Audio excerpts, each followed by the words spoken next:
Hola a todos. Hoy vamos a hablar de ojos y enfermedades generales. Este es un teórico que generalmente lo damos en forma presencial, pero debido a estas condiciones de la pandemia, lo vamos a dar en forma virtual. Espero que les sea útil y después vemos cómo podemos resolver las preguntas que tengan al respecto. Vamos a empezar a compartir la pantalla. Yo soy la doctora de Feo María Cecilia, adjunta de la Cátedra de Ojos. El objetivo de este teórico es incorporar la importancia del trabajo interdisciplinario en la práctica médica diaria. Ya sean oftalmólogos, médicos clínicos o cualquier otra especialidad, siempre es mejor sumar saberes y trabajar en equipo para lograr mejores resultados para el paciente. Es importante que recordemos que una patología ocular puede ser el primer evento de una enfermedad sistémica severa. El ojo tiene características especiales, tiene una túnica vascular muy importante y una túnica nerviosa. Si nos ponemos a pensar, esto lo hace órgano blanco de varias patologías sistémicas, y vamos a ver más adelante que en cualquier patología que pensemos va a haber una referencia de alguna patología oftalmológica que esté asociada. También valorar la importancia de la evaluación oftalmológica en patologías sistémicas, cuya evolución natural, si no tienen una interconsulta oftalmológica previa, es la ceguera.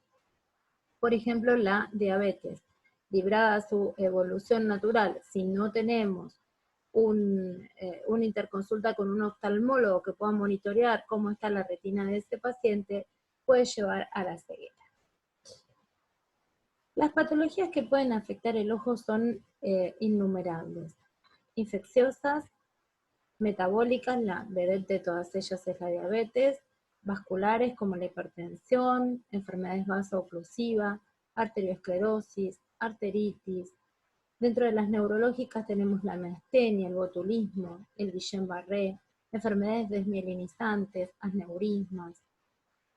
Las neurofibromatosis, que si bien parecerían ser muchas veces una miscelánea, son importantes a tener en cuenta a la hora de los que hagan dermatología, los que hagan pediatría, porque muchas veces el oftalmólogo, sin hacer un examen genético, puede colaborar con el diagnóstico de certeza. Enfermedades endocrinas como la oftalmopatía tiroidea, el adenoma de hipófisis, hemopatías como la leucemia, el H.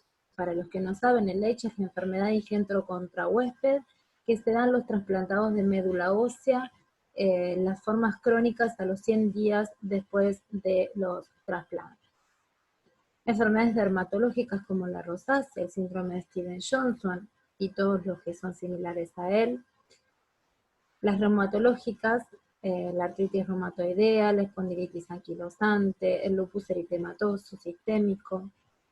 Las enfermedades del tejido conectivo, como el síndrome de Marfan, gastrointestinales, como pancreatitis, enfermedad de Wilson, que muchas veces las pancreatitis o todas las cirugías gastrointestinales pueden dar infecciones candidiásicas en el ojo, y patologías traumáticas infinitas. Dentro de las enfermedades vasculares vamos a tener la hipertensión arterial. La hipertensión arterial siempre implica un riesgo seguro de enfermedad vascular. El fondo de ojo es una de las indicaciones más importantes, tanto en las formas severas como en las urgencias hipertensivas, y debe realizarse en todos los pacientes porque es predictivo de enfermedad sistémica, tanto en riñón, cerebro y corazón. ¿Qué quiero decir con esto? Que así como vayan a estar los vasos del ojo, va a ser como estén los del corazón, los del cerebro, los del riñón y los de cualquier otra parte de la economía de ese paciente. El fondo de ojo en un hipertenso nos permite pararnos como en una línea de tiempo. A muchos de ustedes les va a llegar en la práctica clínica cotidiana un paciente en el cual le descubren una hipertensión que él desconocía. Y no saben qué tiempo tiene esa hipertensión. Puede ser una hipertensión que tenga 15 días por un evento que haya tenido ese paciente, o puede ser una hipertensión más crónica que no haya pasado advertida por él mismo y que no se haya hecho un chequeo en ese momento. Si nosotros encontramos patología vascular coherente con la hipertensión arterial, podemos pensar que es una hipertensión de larga data. Si en cambio encontramos un fondo de ojo completamente normal, deberíamos pensar en patologías que sean recientes o de reciente comienzo. Acá vemos, hice una división en esta diapositiva en las manifestaciones hipertensivas de la urgencia hipertensiva, donde se encuentra una crisis de hipertensión arterial, y en ella se caracteriza por edema de papila del disco óptico, edema de la retina, hemorragias en llama, fíjense que se llaman en llama porque se difuminan por las fibras, exudados algodonosos, estos exudados siempre están marcando que hay isquemia, y acá tenemos una circina de exudados duros, que implica que hubo edema en esta zona, que se reabsorbió en parte, y que no se pudo reabsorber lo que tiene mayor peso molecular, que son los lípidos. Luego tenemos las manifestaciones arterioscleróticas de la hipertensión arterial, que se dan en la hipertensión crónica, ¿cierto? Van a verlo en sus prácticos correspondientes, pero a modo de ejemplo, acá tenemos por un cruce arteriovenoso patológico. Ustedes vean, esta arteria está completamente esclerosada, fíjense cómo se va alterando la luz de la misma, está endurecida. Cuando cruza sobre una vena, hace que ésta se afine en pico de flauta, el signo de Gunn, y si cambiara su trayecto, porque aparentemente lo cambia, acá se rectifica, debería ir más hacia abajo, es el signo de Salus. Estos cruces arteriovenosos, más otras manifestaciones, se dan en la hipertensión arterial crónica. Otra de las patologías que me pareció importante recalcarles y que no se olviden es la arteritis de la temporal. La arteritis de la temporal es una enfermedad reumática, también llamada arteritis de células gigantes. Generalmente se da en pacientes adultos mayores o ancianos. Comienza como unilateral, pero pasa a ser bilateral con el tiempo. Con el tiempo puede ser en una semana, en un mes o en años. Esta arteritis lleva a la ceguera de ese ojo y es importante detectar en el primer episodio lo antes posible para que ese paciente no pierda la visión de ese ojo, y si llegó tarde a nosotros, para que no pierda la visión del ojo contralateral y que quede ciego. Los signos son una disminución severa de la agudeza visual porque causa una neuritis óptica, cefalea hemicraneal de ese lado, ¿sí?, del mismo lado, hipersensibilidad del cuero cabelludo, claudicación mandibular, endurecimiento de la arteria temporal. Fíjense acá cómo se la ve endurecida y tortuosa. Este paciente es de libro, pero no todos los pacientes vienen con una arteria temporal así de endurecida, con lo cual es una patología que tenemos que pensar ante una disminución de agudeza visual en un paciente mayor.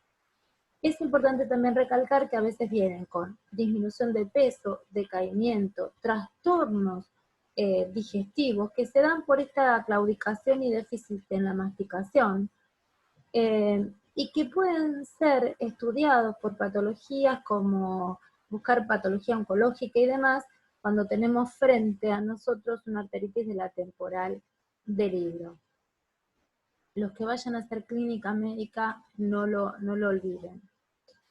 Otra de las cosas es pedirle a ese paciente en forma urgente una eritrosedimentación, que la vamos a encontrar elevada. En cualquier guardia hacen una eritrosedimentación, la proteína C reactiva también elevada, y realizar una biopsia amplia de la arteria temporal.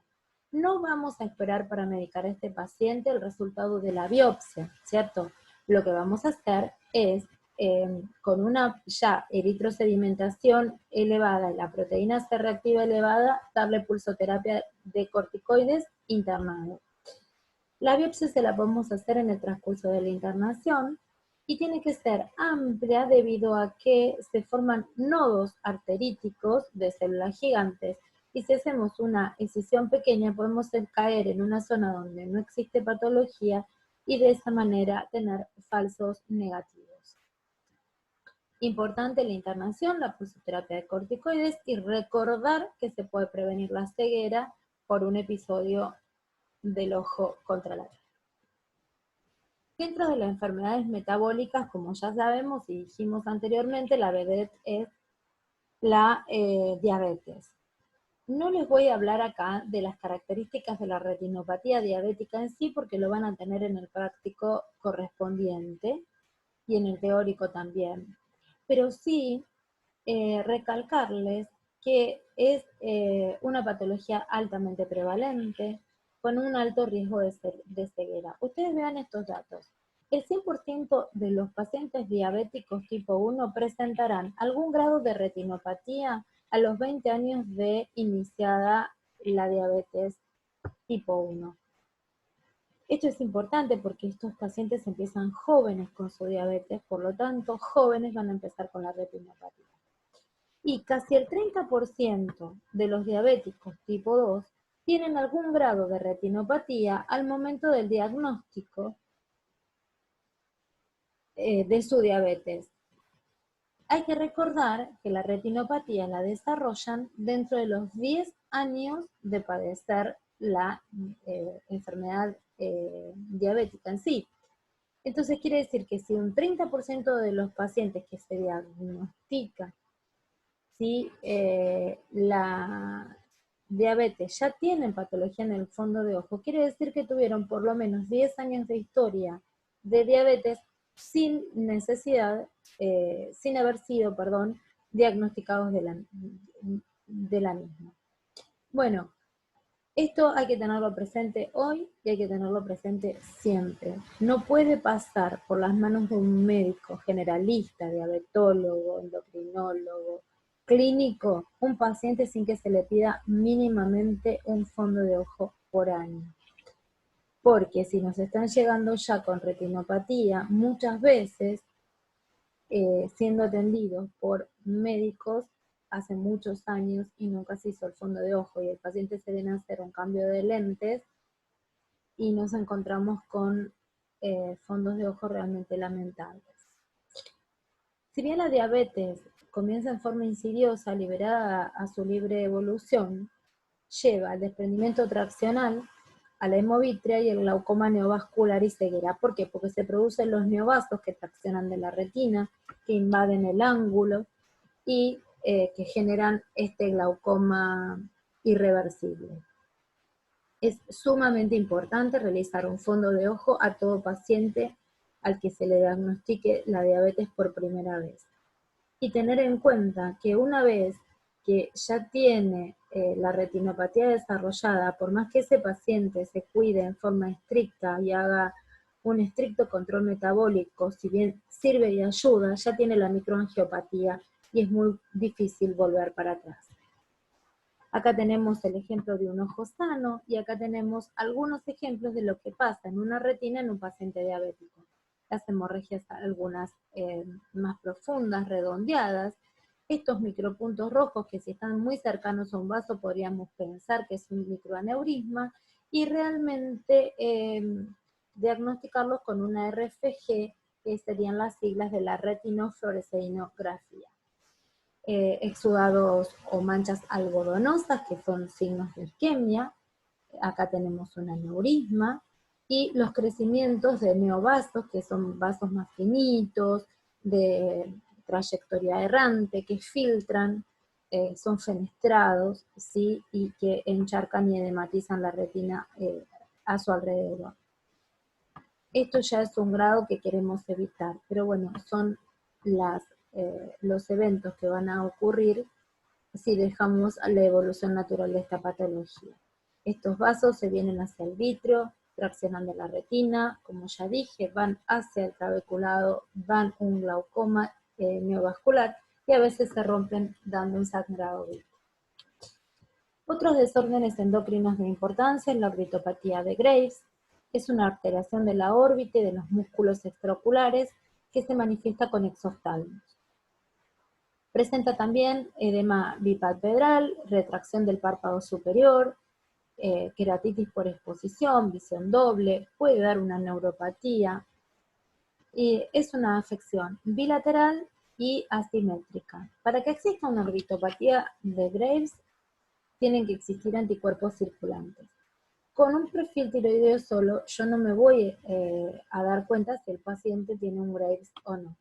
Entonces, ante todo paciente sospechoso, no solo pedirle T3, T4 y TSH libre, sino anticuerpos para detectar si este paciente tiene una patología autoinmune. Estos anticuerpos actúan contra la grasa y contra los músculos de la órbita, causando el exoftalmo, que es la protrusión del globo ocular hacia adelante. También causan un engrosamiento muscular que hace que cuando el paciente mueva los ojos pueda tener visión doble o diplopia. Acá la tienen en varón, en este caso fotos de 2 varones y en este caso de mujeres. Son estos ojos saltones, donde los vemos con una retracción del párpado superior importante, una exposición de toda la superficie ocular que luego se puede lastimar. Son esta mirada como de terror o de asustada, ¿sí? Es más frecuente en mujeres que en varones. Existen varios signos que no interesa que se acuerden de los nombres propios, pero sí que sepan que existe. La retracción del párpado superior a veces es el primer signo, es unilateral, porque es una patología que suele ser mayormente asimétrica. La hipofunción del párpado superior cuando el paciente mira hacia abajo, el parpadeo incompleto porque no alcanzan los párpados a cubrir toda la superficie del globo, la dificultad para mantener la mirada en la fijación, la mirada extrema, ¿sí? Parálisis de alguno de los músculos extraoculares que lleva a que el paciente vea doble, y déficit en la convergencia, es decir, en mirar hacia adentro. Acá tenemos 2 ejemplos de lo que puede ocurrir. Por ejemplo, la queratitis, este paciente se ve con luz azul y se le ha puesto fluoresceína, y todo lo que tiñe en este color verde fluo son úlceras de córnea. ¿Por qué? Porque falta la lubricación. Parte de la lubricación la provee la lágrima, pero la otra parte de la lubricación también la provee, la distribución de la lágrima la da el parpadeo. Acá tenemos una tomografía computada, y donde vamos a ver que este ojo está mucho más sobresalido que este otro, y vamos a ver el engrosamiento de los músculos extraoculares. Acá se ve mucho mejor, fíjense, el recto medio bien engordado, bien gordito con respecto a los otros, y siempre respeta el tendón de inserción. Y esto es muy importante, porque si no respetara el tendón de inserción, podemos pensar que no se trata de una exoftalmia tiroidea. Podemos pensar que puede ser un linfoma orbitario u otra patología. La grasa orbitaria también se ve infiltrada. Estos pacientes deben dejar también de fumar, porque el tabaco genera un empeoramiento de la orbitopatía. El tratamiento de esto es regular su situación hormonal y corticoides sistémicos, o también con corticoides paravulvares, triamcinolona, que se da una por semana durante 4 semanas, para que el ojo vuelva a un estadio menos flogótico. No siempre vuelven a su estadio inicial. Es importante que si baja la visión del paciente o hay alteraciones del campo visual, hay que pasar a descomprimir esa órbita. Y que el tratamiento hay que hacerlo en el momento que esté inflamado, porque si lo hacemos después, ya el tratamiento va a ser quirúrgico y estético, pero no antiinflamatorio, porque si no hay inflamación, los corticoides y los inmunosupresores en algunos casos no son efectivos. Acá tenemos un antes y un después de la misma paciente, que a pesar del cambio de look o de peinado, tiene también, fíjense cómo cambian la expresión de su mirada. Otra de las patologías que es bastante frecuente de ver y que la van a ver siendo clínicos, siendo ginecólogos, o neurólogos y oftalmólogos también, por supuesto, es el adenoma de hipófisis. Esta es la hipófisis, acá estaría el quiasma cortado, ¿no? Seccionado, los senos cavernosos. Esto es para hacerles un recuerdo anatómico de la localización. Cuando crece el adenoma de hipófisis, que puede ser funcionante o no funcionante, y la paciente consultar por síntomas endocrinológicos o no, o puede consultar por cefalea o por alteraciones visuales, se va a apoyar sobre el quiasma óptico. Acuérdense que en el quiasma se decusan las fibras las fibras nasales. Por lo tanto, este paciente va a presentar una hemianopsia bitemporal, como la vemos en este caso y como la vemos acá en la imagen relacionándola con la vía óptica. Si no consulta por factores de cefalea o de trastornos endocrinos, y nos lo puede pedir como interconsulta a cualquiera de estos colegas, puede ser que venga la paciente y que la queja sea que se golpea cuando pasa por el borde de la puerta, no le calcula bien al ingresar en una abertura, y puede ser que tenga sus brazos con moretones. Muchas veces cuando vienen con el pedido de la interconsulta, yo les pregunto, ¿usted se golpea, se choca? Ay, sí, doctora, tengo moretones en el brazo, últimamente me estoy chocando más, no sé si perdí el equilibrio o qué, y encontramos después campos visuales que justifican este tipo de situaciones. La rosácea es una enfermedad dermatológica que a su vez también afecta al borde libre de los párpados y obviamente porque es parte de la zona de la piel. Es una enfermedad autoinmune, se produce una vasodilatación de los vasos de estas zonas de la cara y también del borde libre de los párpados. Se producen unas pequeñas telangiectasias, generan disfunciones severas de las glándulas de meibomio, y lo importante en todo esto es saber que si se alteran las glándulas de meibomio, se altera la capa grasa del film lagrimal. Van a tener dificultad y trastornos de ojo seco. En los casos leves, el ojo seco no pasa a ser más que una molestia, sobre todo con el uso de las computadoras y de las pantallas, pero en los casos más severos, sobre todo en pacientes jóvenes, adolescentes, con cambios hormonales por embarazo o por la pubertad, se va haciendo tanta isquemia que van generando vascularización de la córnea. En los casos más graves, que no son por suerte los más frecuentes, se vasculariza la córnea completamente y este paciente puede llegar a casi la ceguera o la ceguera legal por la vascularización completa de la córnea. Los trasplantes de córnea en estos pacientes andan muy mal porque al tener la córnea vasos en este caso puntual, tiene más incidencia o más tasa de rechazo.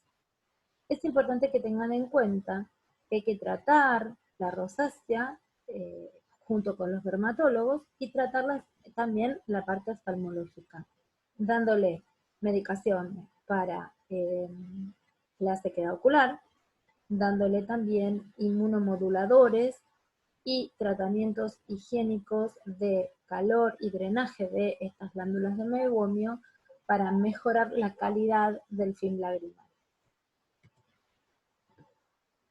Vamos a abordar ahora los desórdenes autoinmunes. La vedette de todos los desórdenes autoinmunes es la artritis reumatoidea, pero le siguen el lupus y la esclerodermia y todas las que se les puedan ocurrir. Afectan tanto las articulaciones como el ojo. La mayoría de ellas da queratoconjuntivitis zika, ¿sí? O síndrome de Sjögren secundario. Sabemos que tenemos un síndrome de Sjögren primario, que es aquel que se da sin otra intercurrencia reumatológica, en estado puro. Y el secundario es el asociado a alguna enfermedad reumatológica. Iridociclitis, que son uveitis anteriores, muchas veces severas. En algunos casos también pueden dar uveitis posteriores, escleritis y epiescleritis. Las epiescleritis por lo general, si son aisladas, no presentan ninguna correlación con una artritis reumatoidea o alguna enfermedad reumatológica. Pero las escleritis, ya en un primer evento, uno tiene que sospechar que este paciente puede estar cursando una artritis si este paciente no lo sabe. El síndrome de Sjögren, para adentrarnos un poco, lo van a ver mejor en el trabajo práctico de córnea y superficie, es una disfunción autoinmune de las glándulas exócrinas por infiltración linfoplasmocitaria. Está asociada a todas las enfermedades que veníamos hablando, presenta sequedad de la mucosa ocular, bucal y vaginal. Y puede presentarse, como ya dijimos, como primario o secundario. Acá voy a hacerles referencia a dos casos severos de síndrome de Sjögren, donde prácticamente el paciente no tiene capa acuosa. Fíjense que acá se le puso fluoresceína y luz azul, como veníamos viendo en las diapositivas previas, y vemos que tiñe absolutamente toda la córnea. Y ya cuando directamente hay muy poca capa acuosa, los detritus y la capa mucosa se convierten en estos filamentos. Cuando el paciente parpadea le raspan muchísimo, y si uno los extrae, debajo de esto queda una úlcera. Estos pacientes, primero es importante el tratamiento de la enfermedad de base, porque cuando están descompensados los ojos equivale a una descompensación de las articulaciones o de otra parte del cuerpo. Punto número 1. Punto número 2, a nivel oftalmológico existen diferentes tratamientos, además de las lágrimas. Los corticoides solamente en los picos, porque recuerde que el corticoide tópico causa catarata y glaucoma en un uso prolongado y en pacientes que tienen predisposición del mismo. Inmunomoduladores como la ciclosporina tópica, y también se puede dar autosuero, que es preparar con el suero del paciente, diluido en solución fisiológica, pequeños viales que se guardan en el freezer, el paciente los va sacando el día previo y se coloca 4 o 5 veces por día. Mejora muchísimo la calidad de vida de estos pacientes. Las escleritis y las epiescleritis, si nosotros a estos le pusiéramos, por ejemplo, una solución de fenilefrina, se borran, pero la escleritis permanece roja, a veces son nodulares, otras veces son isquémicas, y esto puede llegar a la necrosis de la esclera y llegar a ver directamente la úvula. También se tratan con corticoides y habla de un agravamiento de la enfermedad de base de este paciente. Por lo tanto, no pasar por alto esto, y muchas veces los oftalmólogos le pedimos a los médicos reumatólogos o clínicos que apuntalen mejor sistémicamente a estos pacientes, porque si están presentando esto, puede ser que estén reagravando la enfermedad, aunque en el resto del organismo no se manifieste. A veces es poco frecuente que nos den bolilla en este tema. Otra de las cosas puede ser la carta de presentación de una artritis reumatoidea. No es lo más frecuente, pero sí puede ser. La enfermedad del tejido conectivo ahora. Bueno, dentro de las enfermedades del tejido conectivo les voy a nombrar solamente el síndrome de Marfan. Ustedes ya saben que tiene una hiperlaxitud de todo el cuerpo, son longilíneos, tienen aracnodactilia, y lo que tienen es un cristalino muchas veces más pequeño y con una zónula, que es la que lo sostiene, más laxa. Entonces lo que suele pasar en estos casos es que el cristalino se luxa. Esto es el ecuador del cristalino, no debería verse todo así. Acá estamos viendo directamente vitreoretina y este es el cristalino del paciente. El cristalino se puede luxar para arriba, para abajo, para adelante, o se puede ir hacia atrás. En este caso, este paciente es uno de los pocos casos que tienen visión doble monocular, porque para tener visión doble hay que hacerlo, solamente la podemos tener con los dos ojos. Bueno, en este caso podemos tener visión doble monocular. Si el paciente se tapa un ojo, va a ver doble, porque una parte la ve con el cristalino y la otra parte no. O directamente pueden venir a la consulta diciendo que ven en forma borrosa, o pueden venir a la consulta porque si se fue hacia adelante, tapan la salida del humor acuoso y generan un glaucoma. Esto, el tratamiento, lamentablemente, es solamente quirúrgico. Las neurofibromatosis o síndrome de von Recklinghausen, esto muchas veces los ven los dermatólogos, los pediatras, son los chicos que tienen las manchas café con leche en el cuerpo, ¿sí? Y pueden hacer neurofibromas en el nervio óptico, causando exoftalmos y disminución de la visión, y hacen estos nódulos, que son los nódulos de Leach, que son neurofibromas en el iris, y son patognomónicos de esta patología. Si nosotros encontramos esto en el ojo de un paciente, podemos decir que tiene un von Recklinghausen sin hacerle un estudio genético. Muchas veces nos remiten los dermatólogos y los pediatras el paciente a los niños para que nosotros le miremos la cámara anterior y veamos el iris a ver si encontramos estos nódulos. A veces están, a veces no. Dentro de las enfermedades neurológicas es muy importante recordar la esclerosis múltiple. La esclerosis múltiple se da en mujeres de edad media y muchas veces debutan en un 20% con una neuritis, que es una inflamación del nervio óptico unilateral. Es decir, la paciente viene y dice, no veo de un ojo, veo muy poco de ese ojo. En este caso tenemos un nervio óptico totalmente atrófico, pero muchas veces estas neuritis pueden ser retrovulvares y el paciente no ve y nosotros no vemos qué tiene, porque cuando miramos el nervio óptico aparece en apariencia normal.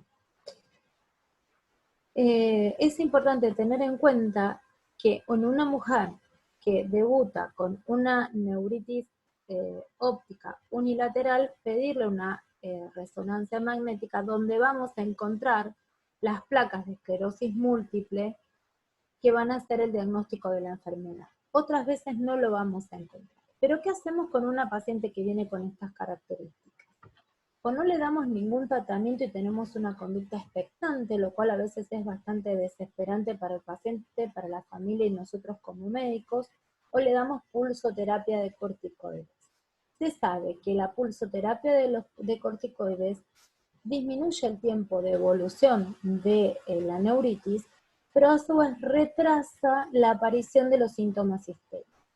Si nosotros les damos dosis tibias de corticoides, lo que podemos hacer es acelerar la presentación sistémica de la enfermedad y no vamos a cambiar la evolución oftalmológica. Entonces acá es todo o nada, y la decisión debe ser consensuada con el paciente y también viendo el cuadro clínico de base, si no es hipertenso, si no es diabética, ¿sí?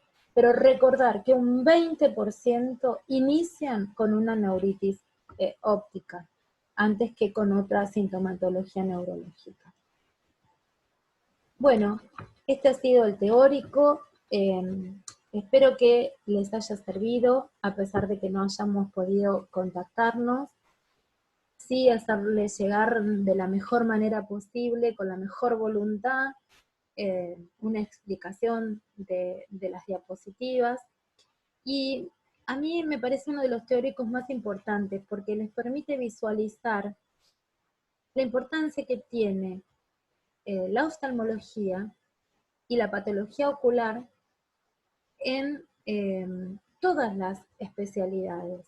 Así ustedes mañana vayan a elegir otra especialidad que no sea ojos, muy probablemente lo hagan, sepan que en la mayoría de las especialidades que hagan pueden encontrarse con patología ocular asociada. El ojo es órgano blanco de muchas de estas enfermedades, algunas graves, y algunas que si no se tratan a tiempo pueden dejar a un paciente ciego y cambiar la vida de ese paciente y de la familia. Por eso digo que la oftalmología es una especialidad de fronteras poco claras, porque muchas veces compartimos diagnósticos y tratamientos con los neurólogos, con los diabetólogos, con los endocrinólogos, con los otorrinos laringólogos, con los clínicos, con los cirujanos generales. Entonces, volviendo a la primera diapositiva que habíamos puesto, me gustaría recalcar la importancia del trabajo interdisciplinario, de que muchas personas pensando juntas pueden arribar a un mejor diagnóstico para nuestros pacientes. Bueno, nos vamos a ver en otro teórico más, si Dios quiere, y espero pronto verlos frente a frente. Que estén bien sus familias, y que bueno, que esta pandemia que nos está interpelando a todos por igual, nos ayude y nos motive a buscar otras vías de comunicación. Buenas tardes.